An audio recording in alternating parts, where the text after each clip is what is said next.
প্রায় এক বছর হয়ে গিয়েছে তিনটি কৃষি বিল বাতিলের দাবিতে এখনো বিক্ষোভ দেখিয়ে যাচ্ছেন সারা দেশের কৃষকেরা। যতক্ষণ না পর্যন্ত এই কালা আইন বাতিল হয় ততক্ষণ পর্যন্ত এই বিক্ষোভ তারা চালিয়ে যাবেন বলে জানিয়েছেন কৃষক নেতৃত্ব। মঙ্গলবার দিন বিকেলে দিল্লিতে আন্দোলনরত কৃষকদের সমর্থন জানিয়ে এবং কৃষি আইনে বাতিলের দাবিতে এক বিক্ষোভ মিছিলের আয়োজন করেছিল কিষাণ একতা মঞ্চ। মূলত মনজিৎ সিং জিত্তের নেতৃত্বে এই বিক্ষোভ কর্মসূচির আয়োজন করা হয়। ভবানীপুরে শুরু হয়ে নেতাজির বাড়ির সামনে এই মিছিল শেষ হয়। নেতাজির বাড়ির সামনে মাথা টেকিয়ে এই মিছিল শেষ করেন তারা। এবার বাংলার ভোটে একটা বড় ফ্যাক্টর ছিল কৃষকদের ভোট। কৃষক একতা মঞ্চের তরফ থেকে নো ভোট টু বিজেপির ডাক দেওয়া হয়েছিল। বাংলায় তারা সফল হয়েছেন। এবার বাংলা ফলের দিকে তাকিয়ে আশায় বুক বাঁধছে দেশবাসী। এদিন কৃষক নেতৃত্বরা বলেন বিজেপি সরকার এই আইন বদল করতে চাইছে না, কোনো অসুবিধা নেই। 2024 সালে আমরা সরকার বদল করে এই আইনের পরিবর্তন করব। बंगाल के अंदर हम नो वोट फॉर बीजेपी जो लेके आए ना, वो हमारी मजबूरी थी। मजबूरी क्या थी कि हमारा प्रधानमंत्री मात्र राजनीतिक भाषा समझता और भाषा ही नहीं समझता। अरे इस देश का किसान आपके बॉर्डर के ऊपर बैठा है, इस देश का मजदूर आपके बॉर्डर के ऊपर बैठा है, अपनी आवाज आपको कुछ सुनाना चाहता है। अगर कहीं यूरोप के अंदर कोई छोटी मोटी घटना होती है उसके ऊपर हमारे प्रधानमंत्री जी ट्वीट करते हैं और बॉर्डर के ऊपर बैठ करके 600 से ज्यादा किसान शहादत दे चुके, आज तक प्रधानमंत्री ने कभी खेद व्यक्त नहीं किया। हम जब बार बार उनको एक बात समझा रहे हैं कि हम इस देश के नागरिक हैं, हम कोई विदेशी नहीं है, प्रजातंत्र के अंदर जनता मालिक होती है, मगर हमारे प्रधानमंत्री जी का एक कमजोरी है कि वो हर समय इलेक्शन मोड में रहते हैं। हम उनका आवाज सुनाना चाहते थे, वो बंगाल भाग गए, हम उनके पीछे पीछे बंगाल आ गए। हमने यहाँ करके सवाल किया, उन्होंने हमारी यहाँ नहीं सुनी, तो हमने अपने किसान भाइयों से, मजदूर भाइयों से प्रार्थना की कि ये आदमी किसान को मारना चाहता है, मजदूर को बर्बाद करना चाहता है, इसलिए इससे पीछा छुड़ाने का एक ही रास्ता, इसको यहाँ से हराइए ताकि अकल आ जाए। वो हमारी एक मजबूरी थी, हमारा कोई राजनीतिक टारगेट नहीं है।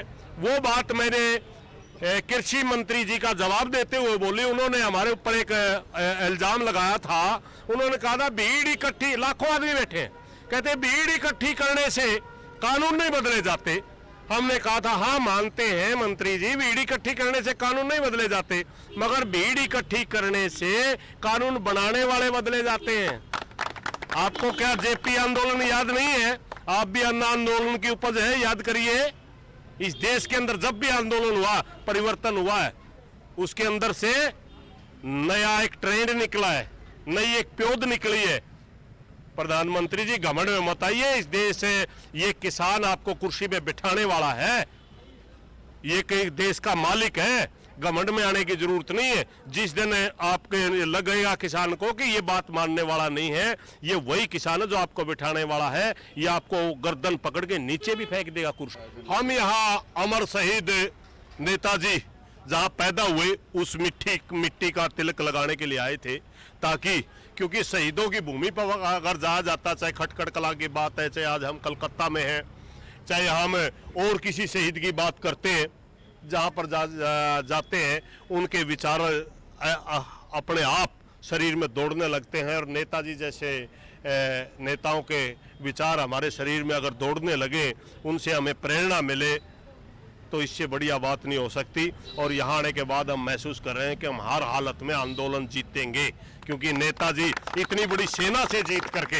इतनी बड़ी ब्रिटिश का कितना बड़ा साम्राज्य था, उसको तोड़ करके जब इस देश को आज़ाद करवा सकते हैं, तो हमने तो अब हमारे चुने हुए लोगों को। এই কিষাণ আন্দোলন জবে দিয়ে দিল্লি কিষাণ মোর্চা কিষানরা এসে ধর্নায় বসেছিল, তবে দিয়েই আমরা বাংলার মধ্যে এই আন্দোলনটা চালিয়ে যাচ্ছি। আর আমাদের যে কিষাণ নেতারা আছে, এরা দিল্লি দিয়ে আমাদের যেভাবে আদেশ দেয় আমরা সেভাবেই করার চেষ্টা করি। আর যেভাবে এরা আমাদের আদেশ দেবে সেভাবেই আমরা পশ্চিমবাংলায় এই আন্দোলনটাকে চালিয়ে যাব, সেভাবেই করার চেষ্টা করব। নো ভোট ফর বিজেপি আমরাই তুলেছিলাম, কিষাণ ভাইদের নিয়ে এখানে বাংলায় জায়গায় জায়গায় ক্যাম্পেনিং করেছিলাম। তার মধ্যে মজদুর, তারপরে কিষাণ, এই সরকার আসার জন্যে তাদের অনেক বড় অবদান আছে। তাদের জন্যই আজকে আমরা বিজেপিকে ধাক্কা মেরে এই পশ্চিমবাংলা দিয়ে বাইরে বার করতে পেরেছি। আশা করি যদি এই আন্দোলন এইভাবেই চলতে থাকে, আর চলবে, আর আমরা বিজেপিকে 24-এ ইউপি থেকেও সরিয়ে দেব। Bureau report, channel 10।